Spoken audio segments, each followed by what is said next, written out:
بسم الله الرحمن الرحيم الحمد لله رب العالمين والصلاة والسلام على سيدنا محمد وعلى آله وأصحابه وأتباعه أجمعين. We have reached the chapter of what we call in Arabic al-badal, the chapter of replacement. And al-badal is also one of the followers of the inflected word. We talked about three other followers. Does anyone remember what the other three were? We talked about the conjoined, right? We talked about emphasis, when you emphasize something. What is the third one we talked about? If you look at your notes, it's fine. I want you to refresh your memory before we get started. You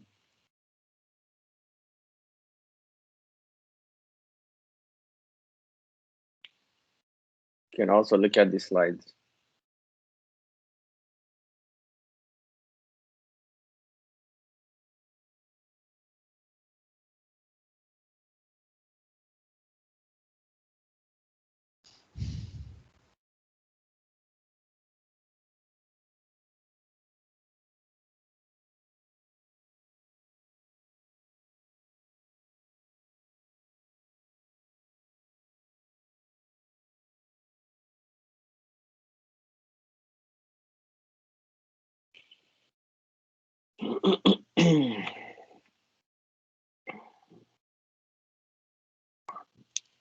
Actually, the third one is the easiest out of the four to remember. The other three are a bit.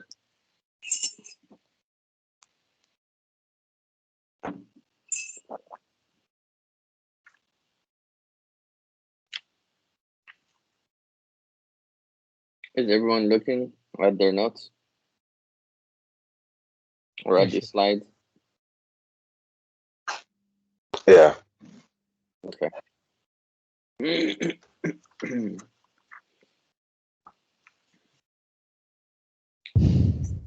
is the first one that we talked about.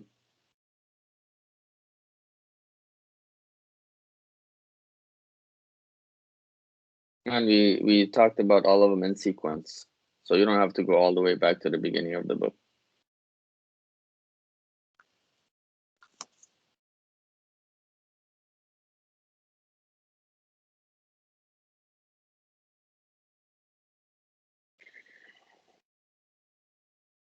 All right, I'll help you out a little bit.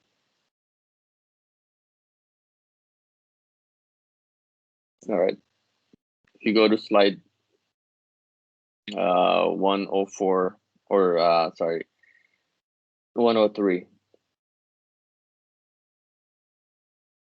Can you see my screen? Just this is it. Adjective. So the adjective is also one of the followers of the inflected, meaning it follows the inflected word in a few things, in its rafa, nasab, khafad, definiteness, and indefiniteness. And there are two different types of adjectives, but in this class we talk about only one. Okay, so let's go back to our topic for today. Babul Badal. The author says, إذا أبدل اسم من اسم أو فعل من فعل تبعه في جميع إعرابه وهو أربعة أقسام. بدل شيء. Yes. I can't see your screen for some reason. Is everyone having the same? Not sure. I can see it. You can see it? Yeah. You're on slide 113, right? I am slide on 113. So it's not. I can see it. Yeah. Yeah. So I think it may be a problem on your side, brother. It was brother Nasruddin who was talking, right? Yes. Yeah. So I also can't see the screen either. Are you guys joining with your phones or with your laptops? Phone.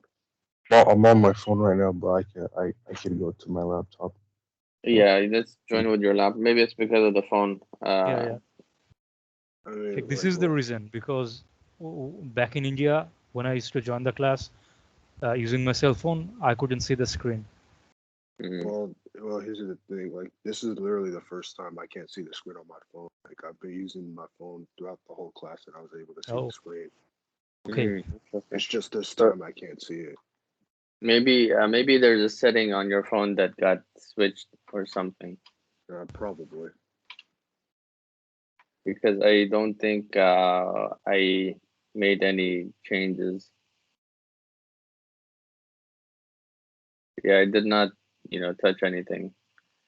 I just literally right now I tried to change something, but to see if it fixes it, but it seems like it hasn't.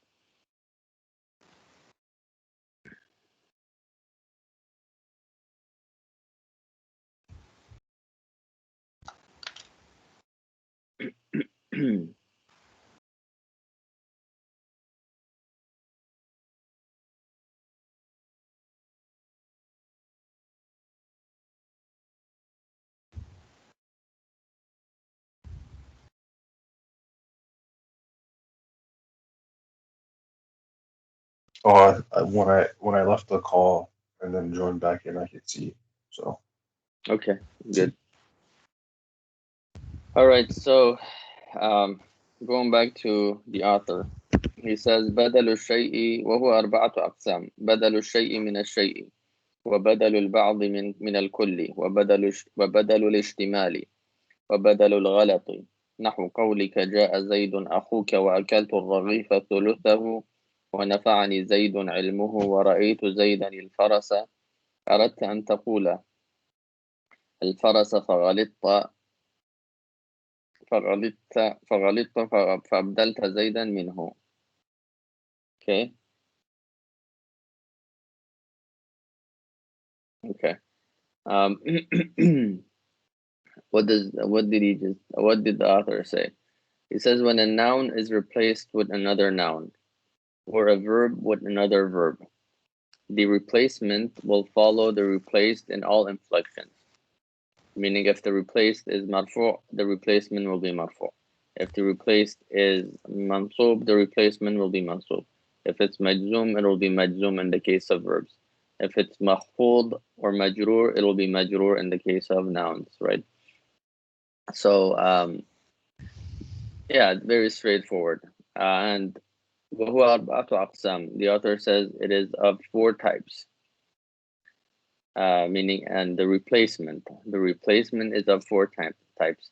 بدل الشيء من الشيء, the replacement of something with something, and this is the same as saying the replacement of the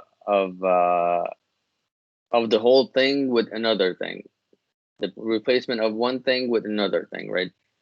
Because you'll know why he makes distinction, like he describes it this way. You will know why he describes it this way once we read about the other types of replacements. So, for example, you say John came, right? You say John came, and then you say your dad. John came, your dad.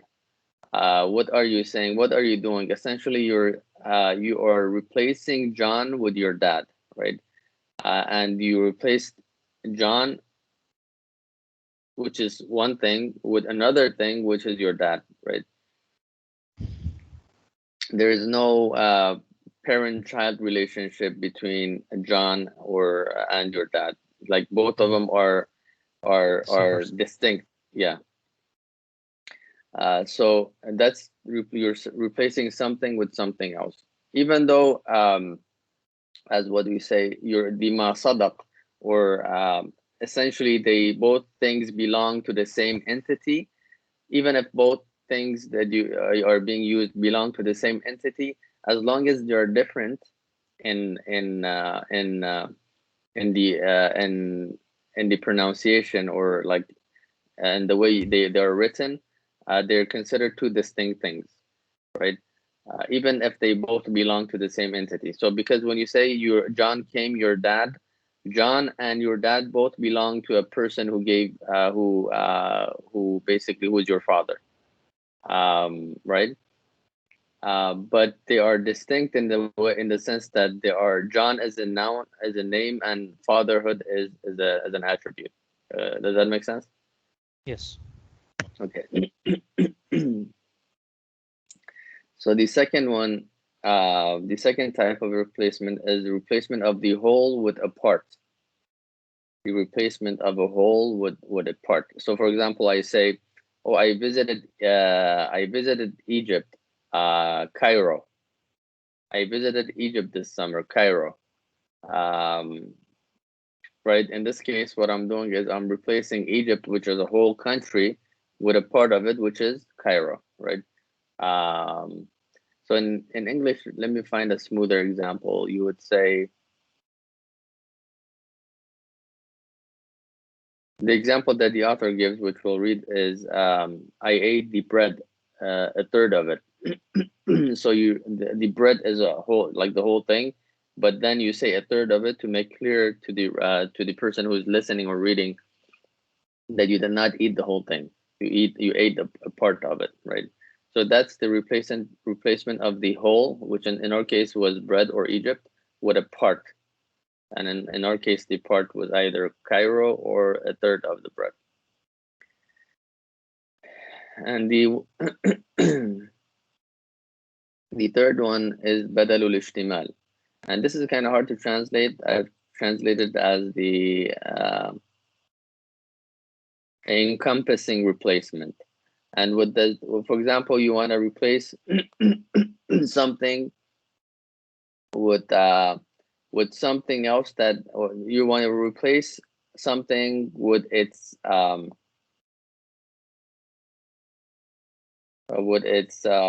let's say one of its attributes, right? For example, you want to replace Ahmad with wisdom. You say Ahmad impressed me, his wisdom, right? And wisdom is not a part of Ahmad, right? Wisdom is not like a third of him or a fourth of him. You know, you cannot divide Ahmad and say, oh, this part of Ahmad is wisdom and this part of him is something else. Wisdom is something that Ahmad has within him. It's an attribute of Ahmad, right? It is something that Ahmad encompasses. He encompasses wisdom. So in that case, you are replacing what? You're replacing an entity with its attribute. That's one type. Does that make sense? You say, Yes. Ahmad impressed me, his wisdom. Yes, that makes sense.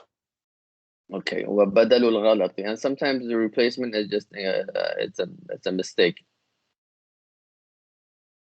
And that's the fourth one we'll talk about. And the incorrect replacement. For example, you say, huwa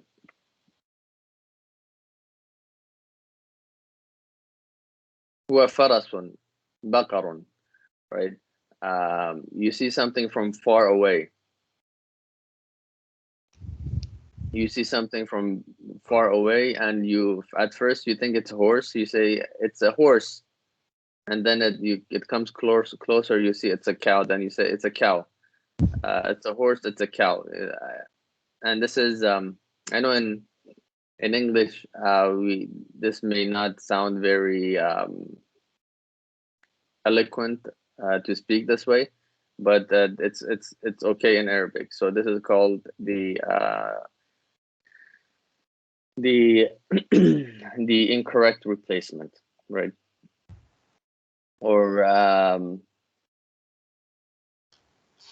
the replacement of a mistake. That's a better way to translate. Replacement of a mistake. That's a better. So the first part, which was a horse, was a mistake, and you replaced it with what is correct, which was a cow, right? Does that make sense? Yes. Sheikh, could you give an example in Arabic for this? Actually, we're getting to all the examples. So the example that I gave was huwa farasun la baqarun. Huwa farasun baqarun. There's another example that we'll read right now. So basically I said it is a horse, it is a cow. Let's see what the author says as well. So نحو قولك جاء زيد أخوك, and I will ask you which type this is, such as your statement Zaid came your brother. Which type is this? It's exactly like the first one we did. Yes. John and the father was the same person. Yes, exactly. Very good. So it's the replacement of the whole with a whole, the whole, or it's the replacement of one thing with another thing. The second one is I ate the bread, third of it, and this one I already give you the why. This is the replacement of which one? Replacement of the whole with a part. Yeah, exactly. And then the third one, nafa'ani Zaydun ilmuhu, benefited me Zayd his knowledge. Which type is this? Attribute. Yeah, actually this would be the exactly the badalul ishtimal, or the encompassing replacement, or the encompassed replacement. Maybe that's, if I say encompassed, yeah, I will change it to encompassed replacement. Yeah. So is the attribute encompassing the person, or is the person encompassing the attribute? So because the attribute is not something that's wrapping around the person, right? Like physically, physically, if you think about it, knowledge is within a person, it's not outside of them, right? Okay, so it's because like encompassing, the way I think of it is like you're wearing something, you know? Yeah, but yeah, I mean, think about, so think of it, you're kind of wearing your knowledge as well, right? Like imagine your intellect being the cloth, and then the knowledge or your brain being the boundaries of your garment, and knowledge being what resides within that garment. Does that make sense? Yeah, this is like a metaphor. It's metaphorical, obviously. It's not physical, but it's close to being physical. Yeah, I got you. Because knowledge is not tangible, right? Knowledge is so it cannot be physical. Knowledge is knowledge. I don't know anyone. I'm not sure if anyone has a good understanding or definition of. I mean, we know like what knowledge is, but like its essence, how is it? What is the essence of knowledge? What is it made up of? Right? Does anyone know? It's given to us It's a by philosophical argument. Sorry, go ahead. Knowledge is given to us by Allah subhanahu wa ta'ala, right? I'm sorry? Yeah, it's given to us by Allah subhanahu wa ta'ala. Yeah, but the essence of it, it's I don't know, maybe there's like this scientists, like maybe like it's made up of whatever. I'm not sure. We have to look into it. I haven't really looked into like the essence of knowledge. We know what knowledge is as far as like how it's accumulated and what it signifies and things like that. But the essence of knowledge, for example, I am made from in our belief, in our tradition, I am made from what? From soil, right? All human beings their origin goes back to clay.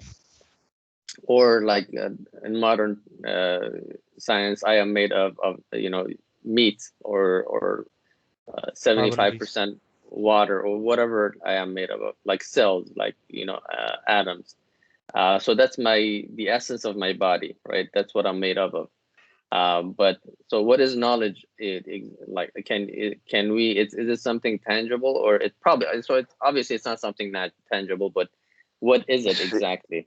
See, knowledge. I think I understand what you're trying to say, because like knowledge is information that a person gives to another person, and how they conceptualize it through language, right? Yeah, but that's not what I'm asking. That's so yeah, that's like that's how knowledge is transferred. That's what it is. That's but that's not the essence of knowledge. What is knowledge? How is it? So now that I'm explaining these slides to you, right? And I am conveying the meanings behind these things and conveying the grammar of the Arabic language to you. So What I'm asking, that's knowledge, but what is its so what knowledge is is an its essence? attribute. No, I don't think we can get an answer here, because what I'm asking is totally different than any of these answers. But inshallah, we'll continue this discussion after the class, just so I can make it more clear. Inshallah. Inshallah. Okay, so where were we? نفعني زيد علمه. And then the last one, ورأيت زيدا الفرس. I saw Zaid, the horse. And then here you saw someone who you thought was Zaid. And then you realize, no, it wasn't Zaid. It was actually a horse. So it says أردت أن تقول الفرس. Or actually, this is a correction. So let me change what I said. So the correction is not in your understanding. The correction is in what you said. That's what the correction is in. Sorry. For example, you say رأيت زيدا الفرس. You wanted to say faras from the beginning. You wanted to say a horse from the beginning, but there was a slip of your tongue. Your tongue slipped, and then you say Zaid instead. Sometimes this happens to me a lot during khutbahs. I'm running out of time, and I'm trying to finish something I'm trying to explain, and then and this I realize after the khutbah is over sometimes, and then I say a word, but what I wanted to say was another word, but the word that I used was actually a word that was going to come after what I was going to say. But for example, my brain, in those cases, my brain plays a trick on me, like replaces those two words that I'm trying to say, and one is put in the wrong sentence. And sometimes the meanings are terrible, subhanAllah, and they become very, very bad. So it happens, but it happens to every single human being, right? It happens. You can tell based on the context what that person meant. Obviously, if you have husn al-dhan and people, you will understand if they make a mistake like that. But if you are someone who is always looking for the negative side of things, you probably make that person a blameworthy person. And this happens a lot within the Muslim scholarship. May Allah subhanahu wa ta'ala forgive and protect all of us. So here, وَرَأَيْتُ زَيْدًا الْفَرَسَ. I saw Zaid the horse. So you wanted to say the horse, but for some reason you were thinking about Zaid. He's your brother. He's in the hospital. You've been thinking about him so much that Zaid came out of your mouth instead of a horse. Right? That would be the badalul ghalat. It would be the replacement of a mistake. Does that make sense? Yes. So Sheikh, I have just one question. So in Arabic, if we come across a phrase like this, there is no need to have something equivalent like the words "I apologize," "Oh, sorry, I meant to say that." So without having those included, an Arab would realize that indeed it was a horse, not a human being, just by looking or hearing. Okay. Yeah. Okay. And so it becomes very tricky sometimes because Arabs do have a habit of naming their horses and their camels. Yeah. So so if you say I saw Zaid the horse, you know, it can get confusing. But I guess it all depends on the context and who is talking, and whether in that area they have horses and they name horses like that. So I'm sure, like, based on the context, the person will try to explain more. For example, if there is a horse that is called Zaid, but in this case the Yeah. person did not mean that horse, but rather Zaid, the uncle, then they would try to, like, make it more clear. But if that context does not need to be clarified, yeah, you can just say. Uh, so if that context is not there, if that's, if the people in that region or that village, they don't have horses that they name, then they don't have to clarify anything. Does that make sense? Yes, Sheikh, just one other thing. Can we find this sort of example in the Quran? And since Quranic Arabic doesn't have punctuations like comma, Yeah. so So would yeah. they So in still yeah. Go ahead. make Sorry. proper sense? Yes. Yeah. No, I'm just saying, would they make proper sense without the punctuation? Yeah, so in the Badalul Ghalat does not exist in the Quran, because Allah Azza wa Jal does not Oh, make mistakes. But oh yeah, right. Yes, of but course. Yes. but the other replacements, yeah, you could find in the Quran. It's Okay. possible that you could find the other replacements in the Quran. See, Um, that's what I was thinking in my mind. I was thinking, yeah, the example of replacement of the mistakes that shouldn't be in the Quran because mhm. that's Allah subhanahu wa ta'ala's speech.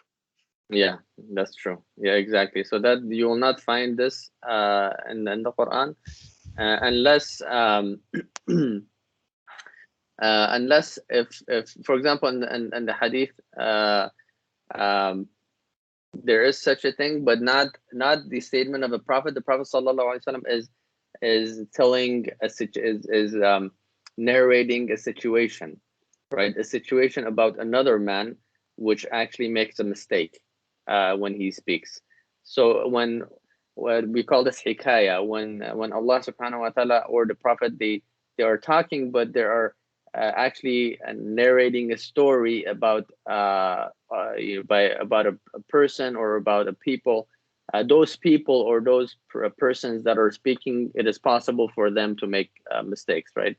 But that doesn't mean that mistake is a mistake of the prophet, or hasha lillah, hasha wal billah, the mistake of the Quran, right? It just it is we are narrating a story, and in that story, that individual who is in the story is making a mistake. Does that make sense? Yes. Okay. Okay, so I think that's about it for the replacement. And the last thing I want to bring to your attention, which is the main topic of this chapter, is the fact that the replacement follows the replaced in its inflection. For example, you say ja'a, excuse me.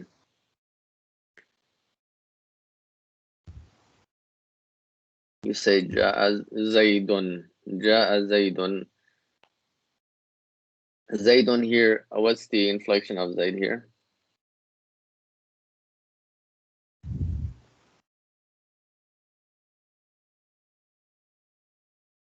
Is it too small, guys? Let me try and see if I can.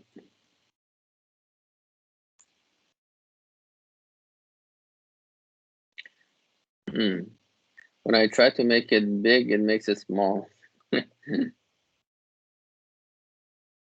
Oh, it makes the very strange. It makes the screen big, but like the whole screen, but the actual writing very small. So I need to do the opposite probably.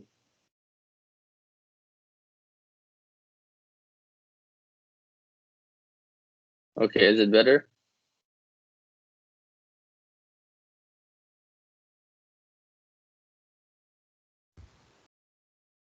I think it's bigger now. Yes. So Okay, so Zaidun, what is the inflection of Zaidun?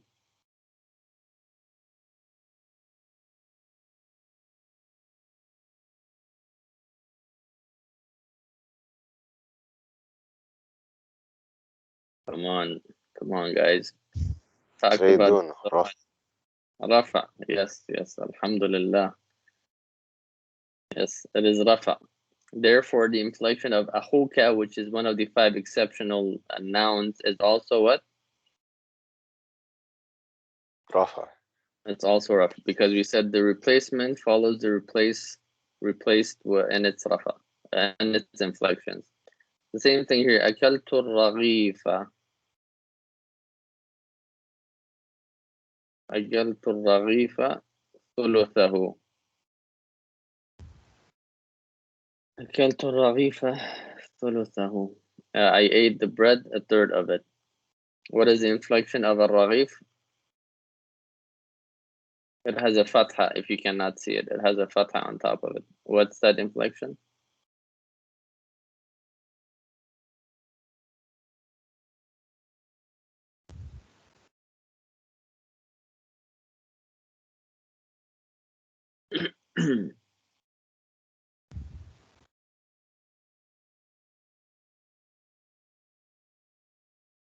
Nasb is the inflection here. It is nasb because fatha, when it comes to singular nouns, fatha is a sign of nasb.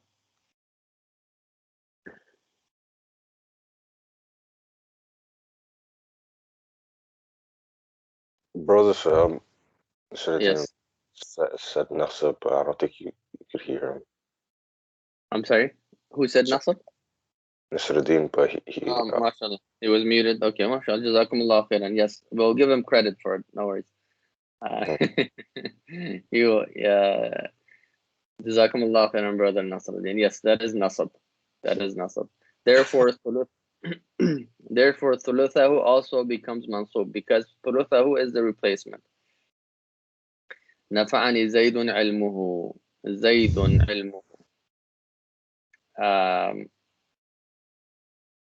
Zaydun ilmuhu. Zaydun is marfu'. Therefore, ilmuhu, which is its replacement, is also marfu'. Zayd benefited me his knowledge. Okay. And then the last one. رأيت زيدا الفرس.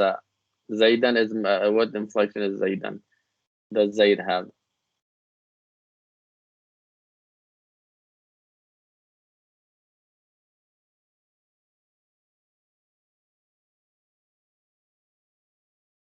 It has a fatha on top of it. I just gave you a similar example earlier. It is mansub. It is mansub. Okay, so you see how the replacement is always following the replaced and its inflection. That is the basically the golden rule for all of the 4 things that we talked about: the adjective, the conjoined, the emphasis, and also now the replacement. So we are officially done with the followers, at-tawaba, what we call in Arabic, the followers of the inflected words. Next, we will talk about, we will start the chapter of the mansub nouns, the chapter of the mansub nouns. And this will be the last chapter of the book, inshallah. No, actually, will be the second to last chapter of the book. And then the last chapter of the book will be the chapter of the makhfud nouns. The chapter of the makhfud nouns. Any questions regarding today's lesson?